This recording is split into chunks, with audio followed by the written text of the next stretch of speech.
আজকে কি রান্না করবে? আমি আজকে গোপাল ভক্তের সঙ্গে এসেছি। আজকে আমি এখানে তেল ছাড়া লাল ঘন্ট করে রান্না করবো। ফোড়নে আমি প্রথমে একটু শুকনো লঙ্কা দিয়ে দিচ্ছি। আমি আপনারা পরিমাণ বুঝে যে যেরকম ঝাল খান সেভাবেই দেবেন। আমি 2টো শুকনো লঙ্কা দিয়েছি চিড়ে, আর একটু জিরে ফোড়ন দিয়েছি। অনেকে 5 ফোড়নও দেয়, আমি জিরে ফোড়ন দিয়েছি। ফোড়নটা তো ভাজা হলো। ফোড়নটা ভাজা হয়ে গেছে, একটু জলে ছিটে মধ্যে দিয়ে দেবো, যাতে একটু পোড়া গন্ধ না আসে। এবার যে আমি লাউটা কুচিয়ে রেখেছিলাম সেই লাউটা এবার আস্তে আস্তে দিয়ে দেবো। আচ্ছা, দাও দেখি। অল্প একটু লবণ দিয়ে দেবো। আচ্ছা, দিয়ে নেড়ে চেড়ে ঢেকে দেবো। এবার আমি লঙ্কাগুলো দিয়ে দিচ্ছি। এবার লঙ্কা দিয়ে দিলে দিয়ে দিচ্ছি।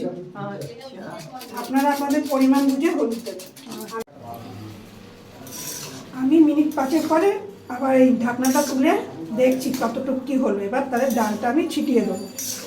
ডালটা যে ভেজে রেখেছিলাম সেটা আমি এর মধ্যে ছিটিয়ে দিচ্ছি। এবার ডালটা দিয়ে দেবে। ডালটা একটু সিদ্ধ হবে না?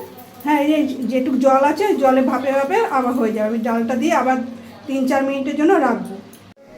3 মিনিট রেখেছিলাম সব কিছু দিয়ে। এবার ঢাকনাটা আমি খুলছি। এবার মিষ্টি দেবো।